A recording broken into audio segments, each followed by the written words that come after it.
اللہ الرحمن الرحیم۔ السلام علیکم۔ اگر آپ سعودی عرب کی 24 گھنٹوں سے باخبر رہنا چاہتے ہیں تو چینل کو سبسکرائب کیجیے اور ویڈیو کو پورا دیکھیے۔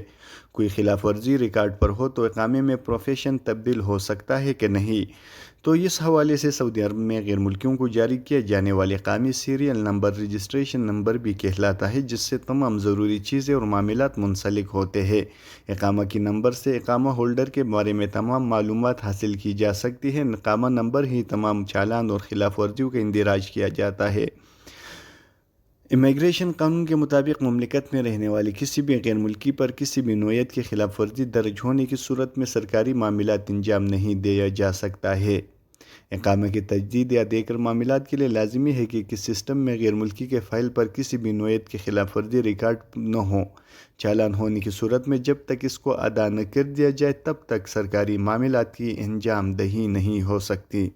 اقامے میں پیشے کی تبدیلی ہو یا تجدید، جب تک اقامہ نمبر درج چالان ادا نہیں کیا جائے گا، اس قسم کی مزید کارروائی نہیں کی جا سکتی ہے۔ تجارتی پردپوشی ملبوسات مراکز اور باربر شاپس میں تفتیشی کارروائی مزید تیز کیا گیا ہے۔ سعودی وزارت تجارت نے کہا ہے کہ مملکت کے مختلف علاقوں میں تجارتی پردپوشی کے جرائم کی انسداد کے لیے تفتیشی کارروائی جاری رہے گی۔ تجارتی پردپوشی کے خلاف کارروائی میں تیزی لائی جائے گی۔ وزارت تجارت نے کہا ہے کہ تجارت پردپوشی کے شعبے میں متعدد تجارتی اداروں کے خلاف کارروائی کی گئی ہے۔ ملبوسات کے مراکز اور باربر شاپس پر چھاپے مارے گئے ہیں۔ بیان میں کہا گیا ہے کہ تجارتی پردپوشی میں ملوث افراد کو قانونی کارروائی مکمل کرنے کے لیے متعلقہ اداروں کو حوالے کیا گیا ہے۔ وزارت تجارت کا کہنا ہے کہ مختلف علاقوں میں 1200 سے زیادہ تجارتی اداروں میں تجارتی پردپوشی کے انسداد کے حوالے سے تفتیشی کارروائی کی گئی ہے۔ انسداد تجارتی پردپوشی قومی پروگرام کے تحت مملکت بھر میں ایسے تمام کاروباری اداروں میں تفتیشی کارروائی کی جا رہی ہے جن کے حوالے سے تجارتی پردپوشی کی رپورٹیں مل رہی ہیں۔ وزارت تجارت نے بتایا کہ الاقسام آسائش اشیاء کو کاروبار کرنے والی کمپنی کو جو تجارتی پردپوشی میں ملوث اصلاح حل کر کے خود کو قانون کے مطابق کیا ہے۔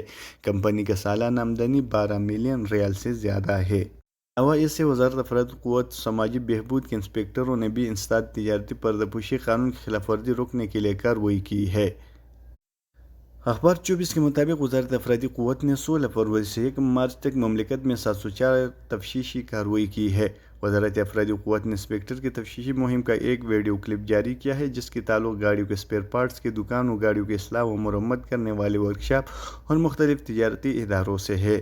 انسداد تجارتی پردپوشی قانون کے خلاف ورزی کرنے والوں کو اصلاح حال کے لیے دی گئی مہلت 16 فروری کو ختم ہو گئی ہے۔ امارات میں مقیم غیر ملکیوں کا ویزا لگا پاسپورٹ گم ہو جائے تو کیا کرنا ہوگا؟ تو اس حوالے سے متحدہ عرب امارات نے کہا ہے کہ بیرون ملک گئے ہوئے ایسے غیر ملکی جن کا پاسپورٹ گم یا چوری ہو گیا ہے، جس پر امارات کا اقامہ ویزا لگا ہے، تو انہیں امارات واپسی کے لیے سفارتخانے قنصلیٹ سے نیا اجازت نامہ حاصل کرنا ہوگا۔ الامارات الیوم کے مطابق امارات میں ای گورنمنٹ کا کہنا ہے کہ امارات میں مقیم کسی غیر ملکی کے سفر کے دوران پاسپورٹ گم ہو جائے تو اسے پاسپورٹ گمشدگی کا اطلاع کے لیے اپنے ملک میں مطلوبہ کارروائی اور نئے پاسپورٹ کے اجراء کی درخواست دینا ہوگا۔ اگر امارات میں مقیم کوئی غیر ملکی کسی اور ملک گیا ہوا اور وہاں اس کا پاسپورٹ گم ہو جائے تو اس صورت میں اسے اس ملک میں اپنے سفارتخانے سے رابطہ کر کے پاسپورٹ کی گمشدگی کا رپورٹ اور نئے پاسپورٹ کے اجراء کی کارروائی کرنا ہوگی۔ نمایاں نمبر پلیٹ کی نیلامی ابشر کے ذریعے کل ہوگی۔ سعودیہ محکمہ ٹریفک گاڑیوں کی نمایاں نمبر پلیٹ کی آن لائن نیلامی کرے گا۔ سبق ویب سائٹ کے مطابق نیلامی ابشر کے ذریعے ہوگی اور یہ کل جمعرات سے اتوار 6 مارچ تک جاری رہے گی۔